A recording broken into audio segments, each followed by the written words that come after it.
the Department of Material Science Engineering. I added one word to the title, the thermodynamics and the prediction of emergent behaviors, implication to MPBs. And first about the emergent behavior, what it means. It basically means some properties, some behaviors cannot be predicted by the properties of its individual parts alone. That means you need to add the relationship between them. That means have interactions between different parts. That means the property will become not a linear combination of different parts, will be very, very far away from linear combination. The further away, it's probably called more emergent behaviors. For example, I talk about one property, some expansion, which I'm going to discuss a little bit in this talk, is the volume to temperature derivative. Usually we say it's positive because temperature goes up, volume goes up. But sometimes the change could be very dramatic. That means it could be very, very positive. Sometimes it could be negative. Okay, some expansion. So it could be positive, negative, very negative. And of course, talk about the MPB is piezoelectricity. That is the displacement to the stress derivative. Again, this could be positive, could be negative, of the negative direction, but it could be very positive, like a giant piezoelectricity effect. Okay, so let's just talk about this morphotropic phase boundary MPB. That's in the PZT. And on the left side, you have the letter zirconate, and the right side for the letter titanate. And in the middle, you have this MPB here, which separates its two phases here. And these two phases, one is tetragonal, and the other one is rhombohedral. And we know that they have different polarizations. So both F here, both are ferroelectric. So tetragonal has 6 orientations, X, Y, Z, and which is positive, negative directions, so 6 directions. Rhombohedral has 8 directions. So what it means is that when you separately consider them, rhombohedral will give you 8 possibility to arrange them, and the tetragonal will give you 6 possible ways to arrange them. But how do you put them together? You have 14 possibilities, right? So that means you create a number of possibilities a lot. That's what we talk about the entropy, okay? Because it increases entropy dramatically in some fashion. The question is that how can we quantify that entropy? But we also look at this diagram. You know, I was a metallurgist. I was educated in metallurgy. So when I look at this diagram, it came to my mind immediately, this is a constraint equilibrium. Because when I talk about this phase boundary here, the composition is not changing, okay? So that means the two phases have same compositions, just like a multi-acidic transformation in steel. So it's constrained. And because it's constrained, so it's not really a true binary phase diagram here. Even on the pseudo-binary phase diagram, it's like a pseudo one component system. Each composition is one component. Basically, that's what it means. And then, of course, this diagram is temperature composition, right? But when we talk about the piezoelectricity, we're not talking about temperature or composition. We're talking about the stress and electricity. So it's actually not 2 variables, which is not shown in this diagram. So that means that we actually, if we want to look at this piezoelectricity, we actually should look at another phase diagram, which is stress and electric field. But usually we don't see that kind of diagram, but mostly we see this temperature composition phase diagram. But that's fine, of course, they can be connected if we get the right free energy. And then, because then you look at the Landau equation, because all the thermodynamics for ferroelectric system are based on the Landau phenomenological theory, which is free energy, in this case, the Hermite energy as a function of stress and the polarization. So that in principle, you should plot a diagram like a stress, right? Stress that we'll talk about the string of stress. That's this variable. Then polarization is related to the displacement. Okay. So these are the quantities of a fixed temperature in this case. So this is basically how we do it now today. And so we talk about the temperature composition phase diagram. but we use it in the stress electricity phase, stress and electric field diagram. That's that time we imagine. And then we use the free energy in that domain, okay, in that space, which is the stress and polarization. So it's actually, this diagram is not a directly connected one, but it's just kind of implied to that field. I'm trying to go through this one so we can make this connection. Now, of course, as I added the title as thermodynamics to my presentation, that means we're going to talk about the thermodynamics. Well, to put us on the same base, I want to go through the first and the second law of thermodynamics. First law is basically the conservation of energy, where you have the energy from internal energy, you have the heat and the work and the mass. And usually you don't see this term in most textbooks, because textbook usually started with closed system, then this term becomes zero. And then second law is that any process in the system, they're irreversible, they're going to produce entropy. Okay? So now the total entropy of the system has three components. One is the temperature, the heat, another one is mass, because mass, you put energy there, at the same time you put entropy, and then you have internal entropy production. So this total entropy of the system has three components. Again, usually when we start our thermodynamics, we only see first term, because we'll talk about equilibrium, we talk about a closed system. But if you put them together, they should all come at the same time. So now you see that we have dq, the same in both equations. So we solve dq, then we put the entropy back in the equation. We got a combined law. And before we do this combined law, we have to really talk about this entropy production. And entropy production means there's something happening in the system. So that means an internal process. So we can denote that internal process by dq psi. That's some process there. You have the mass transport, you have heat transport, you have a volume transport in the system. But let's take one at a time. Then you can do the Taylor expansion. Got this T dips equal to dq psi, the first derivative, second derivative, third derivative. The first derivative gives us the driving force, second derivative gives us the stability, third derivative gives us the critical point, criticality. So put them together, we can solve this equilibrium, we can solve the stability, we can solve the critical phenomenon. Okay, now you put them back. Here we got this equation for the combined law.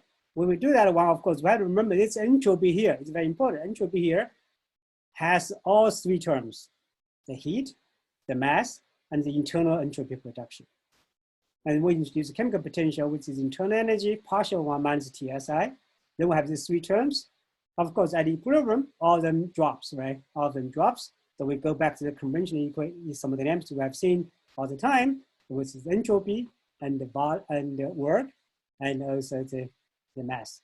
So that's what we have for the combined law. Now we're going to say, because in this particular application we'll talk about today, I'm going to two examples. One is for the heat. Let's talk about the volume. That means the hydrostatic pressure. And also we talk about the stress and the electric field. So the two types of work to be considered here. So that's strain, electric, and magnetic. Just make it general. That means we can add, we can change. This basically three terms of work. Okay. So we usually put a minus sign in front of all of them, because volume decrease is increase in internal energy. That's why you usually have a negative sign there. Of course, you can put a positive sign there. Then you change the definition of this displacement terms. But anyway, that's general. So the last term again is I only use one term here to talk about the driving force. But in the reality, we do not control entropy, and most of the time we do not control the displacement. We control electric field. So we define a new function, a new free energy. This time we define free energy is phi. We switch these two, we choose these two, and that. We switch all first four of them, but we keep the composition not switch. Okay, so we do that one, we get a new function. Now it's switch the order. So you already not change the sign, minus, this all become positive. Now you have the stress field, you have the electric field, you have the magnetic field. Now you have the mass. But actually, if you really talk about the MPB, you should switch them too, because we're not controlling it doesn't matter because it becomes zero anyway. All right, So now what happens is that we see a lot of these terms now. We see this stress, we see this displacement, and the magnetic displacement too. So now we see this new free energy is a function of temperature, stress, and the magnetic electric field, magnetic field, and the mass, and the internal degree of freedom. Because you can have your structure, the internal structure all different. So the important thing is that we go back to the equation is the property where we care about, right? The emergent behavior. So emergent behavior or the property all comes from a secondary derivative of the energy. So what it means is that, let's talk about the equilibrium system first. I mean, we dropped the last term about the driving force. We write this number of terms into a very compact form.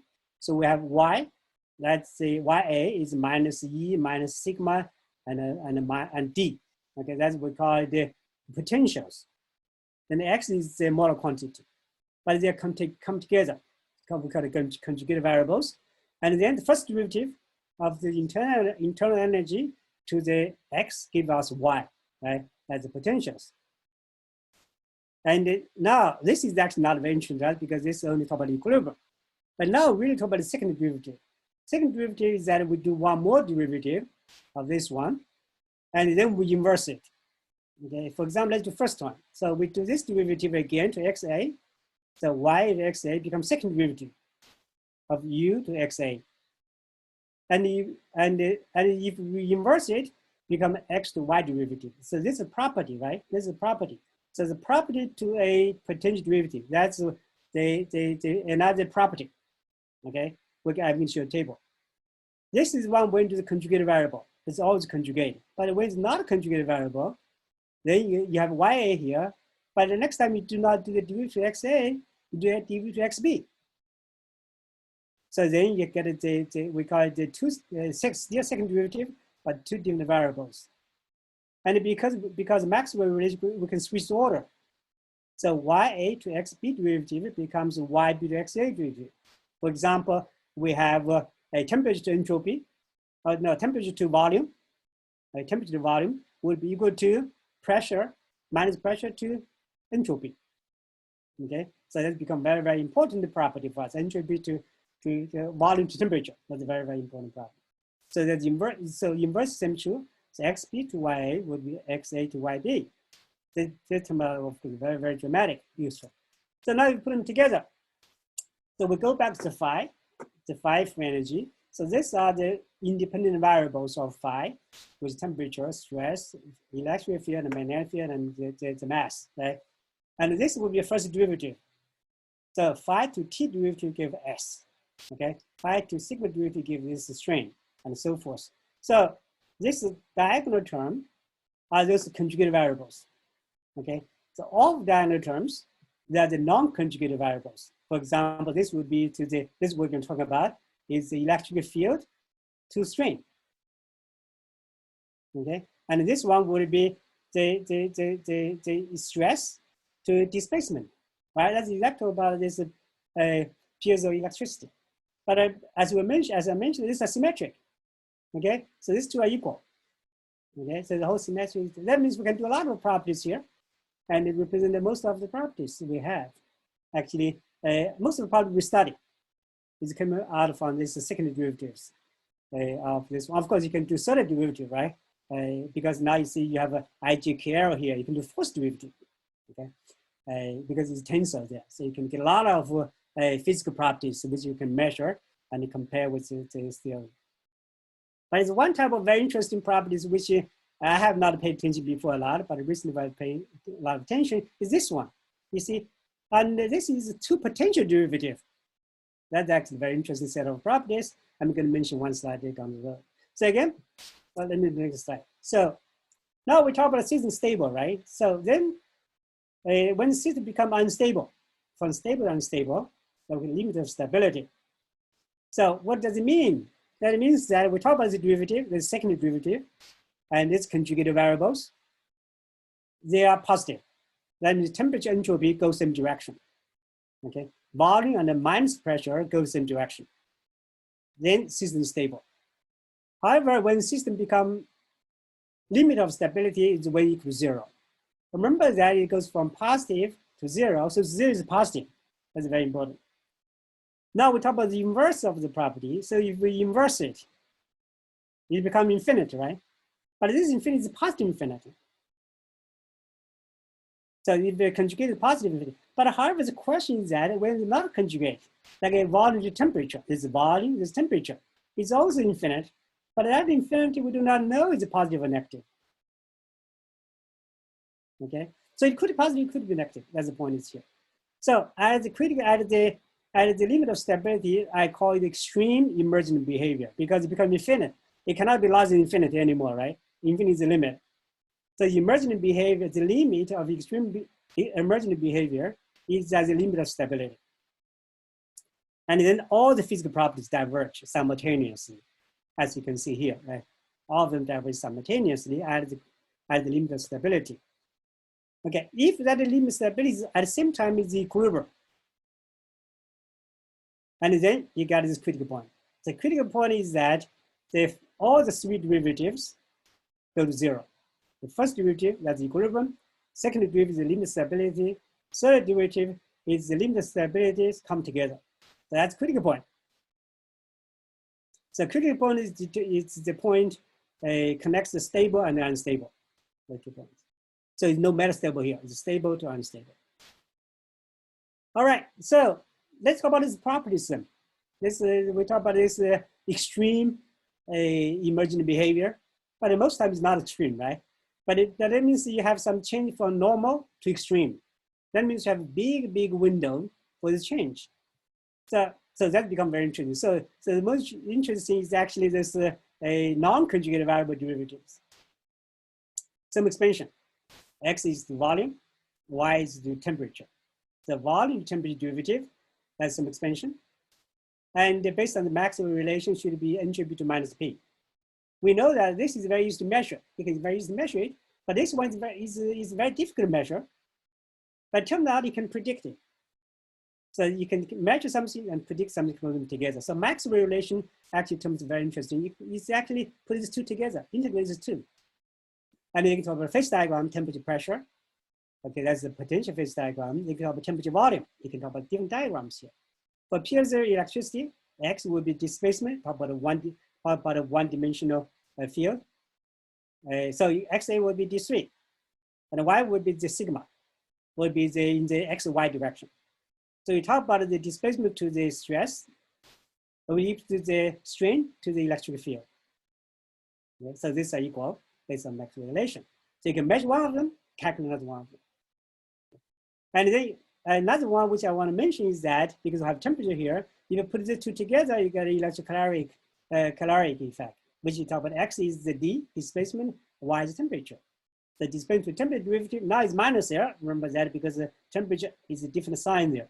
So the minus entropy to the electric field. So it's pretty interesting, right? It's the minus entropy to the pressure, is entropy to the electric field. All right, so that's what I mentioned. Another property which is very interesting for the second derivative is what we have not discussed before very much. Is actually the two potentials. Two potential derivative. For example, chemical potential to temperature. So what is that? That's thermal transport, right? Because the temperature gradient is driving chemical potential difference. Liquid diffusion takes place at the temperature gradient. So that if you do that one, you actually find out they can relate it exactly to your molar quantity differential. Okay, that means suppose this is the example here is that we talk about this thermoelectric. Thermoelectric property is the electron potential to temperature gradient. That's where the general electric field, and actually is a partial molar partial entropy of electron with minus sign. That gives us Seebeck coefficient.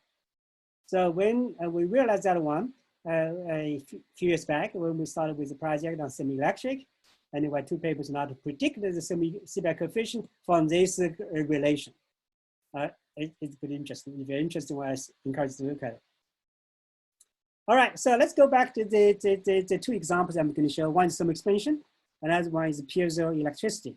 The two examples. So let me check my time. I have 22 seconds. I'm 20 minutes now. That's good. So now what happens is that, look at this. We all understand this phase diagram is water phase diagram.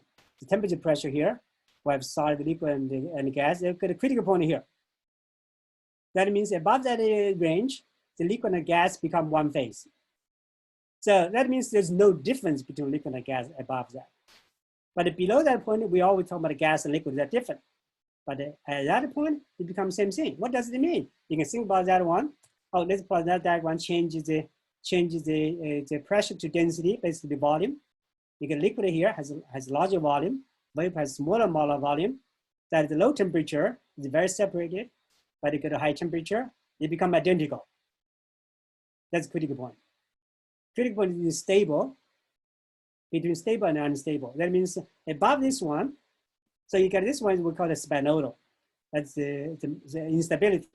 That means if you go from here, liquid, if you cross to this density, it becomes unstable.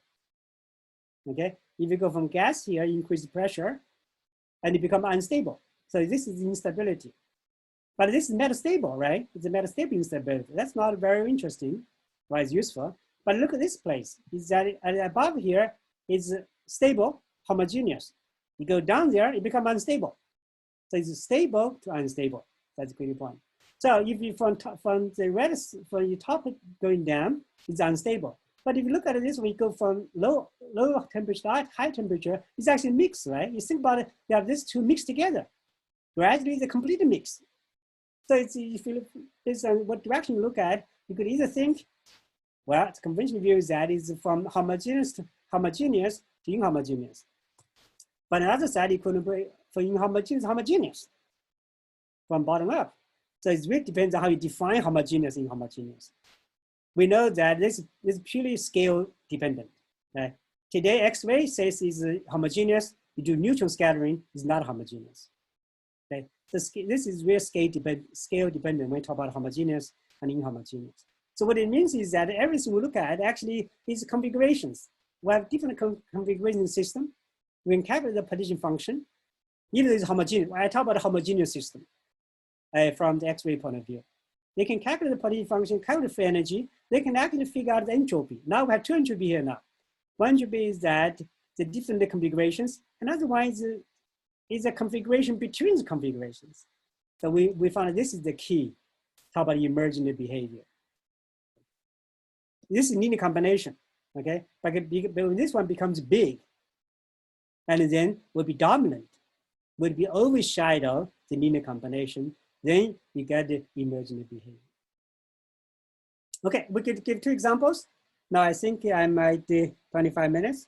And then we talk about Cerium. One example, Cerium is temperature pressure phase diagram. And you see you have two structures. You have non-magnetic and ferromagnetic at a critical point. Another example is the INVA alloy. Again, is temperature pressure. You have ferromagnetic or paramagnetic at a critical point. The difference is that these two diagrams is the two-phase equilibrium. One is a positive slope, another is a negative slope. Okay, so there's two different designs will give you very, very different results. So for the Cerium, we have three configurations. We'll talk about the non-magnetic, ferromagnetic, and antiferromagnetic. We take three configurations. We calculate the energy. We mix them together. We get the system energy. Okay. So at 0 Kelvin, 100 temperature, what you see is that a high temperature, because that mixture entropy I mentioned before, they were mixed together at a certain temperature. That temperature, of course, is the critical temperature. So we can now calculate predicted. This is the line here is a predicted phase diagram, and the symbols are for experiments. We call it anti-INVA, and then you find that if you change the pressure to volume, you find you get two-phase equilibrium and speed the gap, and the critical point stays here.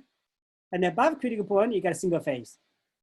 However, if you plot the isobaric volume, of course, you see you have this continuous change, that's called a first order transition. But at the critical point, it becomes a positive infinite because it's horizontal. If you move away from this one, it becomes less infinite, smaller, but it's still very dramatic, right? Because here I have normal behavior, here a normal behavior. In this proper area, you have emergent behavior. Okay. So why is that? Okay, we can do a calculation. We can plot the fractions of different configurations. We take this pressure, the critical pressure. We plot the fraction as function of temperature. We see that at low temperature, non-magnetic. Temperature goes up, you get the AFM, you get a ferromagnetic. So at this place, 50% of them are become non-magnetic, become AFM and ferromagnetic. So you got this dramatic change of different configurations. Now another example is iron 3 platinum. This is again, you can do the different configurations by the spin. This time we have a lot more than the previous case. We have 37 unique structure and 512 configurations altogether. We count all the energy. But this time we see difference. The metastable configurations have smaller volume. The previous case has larger volume. Now, if they mix together, you will find that, again, you see different configuration at the low temperature. You have the ferromagnetic states, temperature goes up, different states come up because the configuration, the energy decreases, difference because of the temperature effect. Now you see other non-metastable states start to pick up. If you do that one, if you carry the volume, because remember this one has smaller volume, right? This is a larger volume. The larger volume is replaced by smaller volume, you get negative sum expansion. So in the temperature range, from here to there, the volume is decreasing with temperature increase. So in this whole range here, you get an emergent behavior. The bottom here is okay, up here is okay, but in the middle, you got emergent behavior. So now get the phase diagram, back to the phase diagram. We got this ferromagnetic and paramagnetic. We got this viscosity gap, critical point. Now let's change the pressure to volume. So now you see this is the isobaric curve. We each fix the pressure. This is ambient pressure. If you increase the pressure of the critical point, the volume will increase, then start to decrease minus infinite, and then decrease a little bit less, then go back to normal. So in this, again, in this area, that's where emergent behavior. That's because you get this competition between the different configurations. And if we can generalize this diagram, so if you have this diagram, at some place you have positive sum expansion, some place you can have negative sum expansion. Depends on the dt over dp slope. We talk about the expansion in the single phase region. Because in the previous time we showed that, you can see that, you see, in the single phase region, you could have the negative sum expansion. Even before you reach that critical point, you have negative sum expansion already. So that means before you reach phase boundary, you can get negative sum expansion. So we actually look at all the phase diagram available, people publish, and we did a review, I get these good results. So let's go back to the later time, go to the later timeline. I have 10 minutes to get the later timeline. And is that tetragonal? This is the first one, of course, has been widely studied. This is the volume as a function of temperature. You see, volume is decreasing. That's negative sum expansion. That's one thing. And then when you're above this temperature, you start to increase, right? They're back to normal. So it's all the way actually down to 0 Kelvin.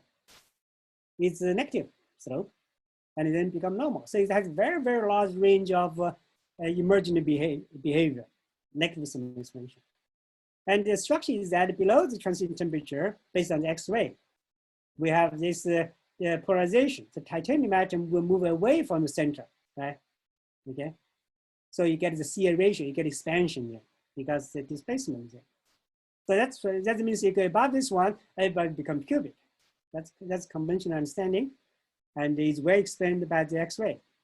Now we can do the AIMD simulation. We take the atoms, use the density function sigma to calculate it. We can follow the atoms here. Of course, you see that this blue one is the titanium atom. You can see a titanium atom moves up, moves the sideway. So the titanium atom moves all directions. It changes direction all the time. It doesn't stay there all the time, right? The fluctuates all the time. So because we do simulation, we're going to follow it. As transition temperature is 756, I believe. Now let's do low temperature. Let's do it below temperature, 623. We can follow the titanium atoms. The green is one atom, blue is another atom, red is another atom. What do you see? You have C here, then it go down there, right? So you got this kind of deformation. It's a change direction all the time. So 623, you see very clear. So if you move closer to the phase transition temperature, you see it becomes a little bit blurred, right? More blurred, but it's still you have very clear. You can see the change. The red change more, the green change less, and the blue change less.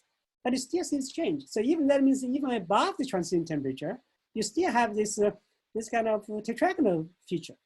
So we can do statistics to analyze it. So what we do is that we take the experimental lattice parameter, Ca, and the cubic. And then we do the simulation. We follow each atom. We do statistical analysis. Then we found that, what we have here is that we have, actually it's always C, even though above the transition temperature, it's still C and A, separated. And then if you look at the experiment, these people did the experiment in 1994, they did find that actually C ratio is always there, as for the blue line. So that our simulation agreed with them very well. Then why is cubic at the room temperature, at the X-ray then? Well, that's because X-ray time resolution is much shorter. This kind of switch is much faster. The X-ray cannot capture those switch, but this XRF can do that. And the simulation can do that, okay? So now it's about homogeneous, now homogeneous is actually resolution issue. So we can actually analyze more. The displacement, that's the polarization. You can see that X-ray, polarization drops there, and you do neutron has better resolution, okay? So you can get a better, higher polarization, but it still goes to 0. But if you look at the XRF, that's the blue one, the red one is simulation. Of course, during the transition, there are some percentage of the atom at the center at any moment, because you have more transition and more change, right? So what does it mean? That means we should be able to predict it. We should be able to predict this transition by considering different configurations. What configuration do we have? Well, we know that when you do the atom switch, when the polarization switch direction, you create the domain wars, right? So that means we consider three, not we consider three, in the literature, people analyze there are two types of domains, 180 degree, that's here, and 190 degree, that's here. And of course, there's one is no domain, that's the tetragonal state. So you have three configurations, right? Three configurations for this switch. But of course, each one have different multiplicity, because if you think about for the tetragonal, you have 6, as I mentioned before. For 480, it's more, because they have different operation, different configurations. For 90, you have even more. Okay, we did some estimation of different multiplicity. Then we capture the energy. The energy different now. This is 0. We know that. This is 35 millijoule per square meter. This is 132. So this is 4 times. So only 180 degree is very rare. 90 degrees is way more often if it happens. So put them together is our prediction. So at the very low temperature, it's 100% ground state. When temperature goes up, okay, like this would be like, this is like a 125 degree, at 125 degree. You see that you start to increase this 90 degree first, because the green one is 180. The green one we increase very little. But at the 90 degrees start to jump, okay? If the temperature goes up to around 805 degree Kelvin, you find that the ground state with tetragonal is the same fraction as the 90 degree domain, or there's very little 180 degree. So that will be transition temperature, because now you lose if you do X-ray, you will always see the cubic structure at that time, because they have changed so frequently. It's not too bad. It's 40 degree off. Okay, but remember, there's no fitting parameter here. It's completely calculates the energy with the data in the literature. The one thing we did not do is entropy. Entropy we have not considered yet, but we know that a 90 degree and has a higher entropy, right? Because there's more disorder. So temperature should be a bit lower. So we're doing more calculations. This actually is fresh out of the computer, and Professor Du, Dr. Du, is our visiting scholar from China, and asked her to do these calculations. We use data from the literature, and so we're not going to refine it a bit, get a bit of entropy into it, and make sure we get all the multiplicity correct. Then we can get a better prediction. Hopefully, we'll see how it looks like. All right. All right, so I want to summarize my presentation. I wanted to present this message: emerging behaviors originated from the competitions among stable and metastable configurations, with extreme at the critical point. critical point gives us the maximum emergent behavior. And we have developed a thermodynamic framework in terms of statistical mixture of key configurations. So that's very important, the key configurations. And we have spent quite a while to figure out what are the key configurations, okay? Based on the partition function or the configuration, we have successfully applied it to magnetic and ferroelectric transitions. And Dr. Du presented her work on the yttrium nickel oxide last time, and showed applications there too. Talk about the quantum transition. And the calculation of the free energy of individual configurations based on density function theory enables the prediction.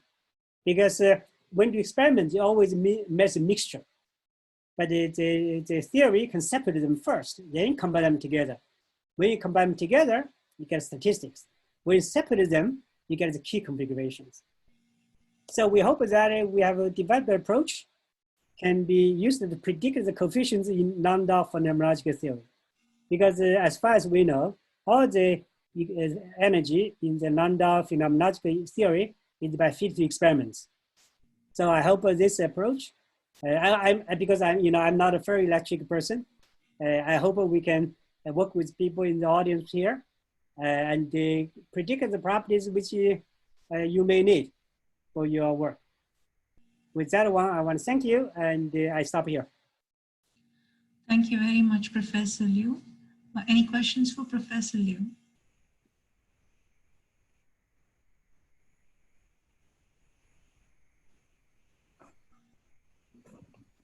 That's great, that's Kim. Very interesting. I have one question here, right? You talk about Maxwell relation, the derivative of U with XA and XB, and you can switch the order, right? So what's the requirement for this U function, UXA and UXB? It's actually the requirement is that you either get an equilibrium state, that's one, Yes. or you have your state is so frozen, it's not going to change. Yeah, so you basically you just switch them your state. It should be reversible, and you can should not depend on. Actually, it doesn't have to be reversible. Uh-huh. No, it doesn't have to be reversible. Okay, sure. You see, the two terms here, that's actually the exact point. Mm-hmm. So reversible means this term is 0, right? Sure. Yeah, but this term 0 has two scenarios. Yes. One is d equals 0, that's reversible. Uh-huh. Another one is d is not equal to 0, but dt psi equals 0. Okay. So dt psi equals means it's not equilibrium, but it's frozen. Frozen. Okay. Well, we can meet to discuss more about what's the frozen mean. That's very, very interesting. Okay. Yeah. Good. Thank you. Are there any more questions for Dr. Liu?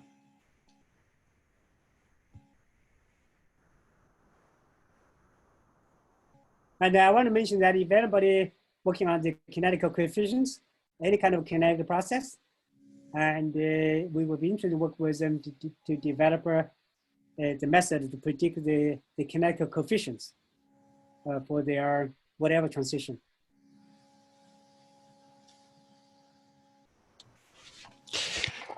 Hello, Professor Liu. Hello, can you hear me? Yes, hear very well. Okay. First of all, thank you very much for inviting me. This is a very nice talk. Actually, I have a question about the, maybe I didn't understand fully your some mathematics, but my question is that can you predict some piezoelectric properties with different phase fractions between these tetragonal and rhombohedral? Yeah, yeah, we can do that. Yeah, for example, basically what it means is that we need to get more configuration in this one.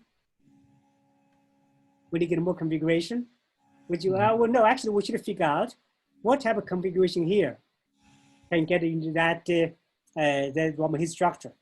So what we need to do is that we need to decompose the Riemann structure completely and see what feature we have not included here.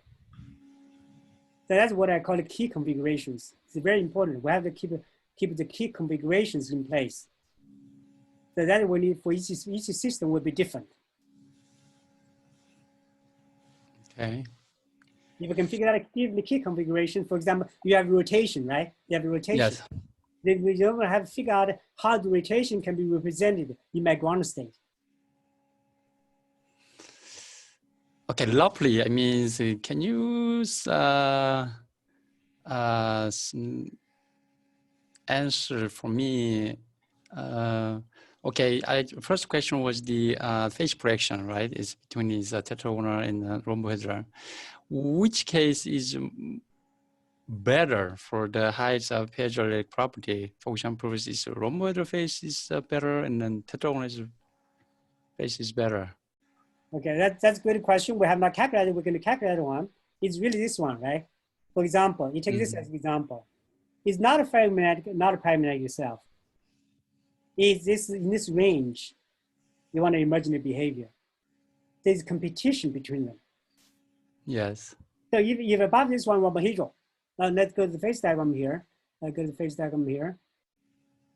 If it's above, if it's above this temperature, it's no good. Tetronic is not good.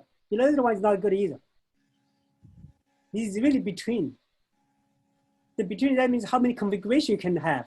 This one, 14 configurations. Yes. So this 14 configuration, then you want to add another kind of the domain wall, right? That's more configurations. So it's this number of configuration, that's the key. And the energy between different configurations. Highest number of configuration is better anyway. Yeah. High is better, that's right, that's the first one, that's right. But you see, the problem is that if you have a lot of configurations, but if you cannot reach them and it's too high, then it doesn't matter. Okay. All right, thank you. Thank you.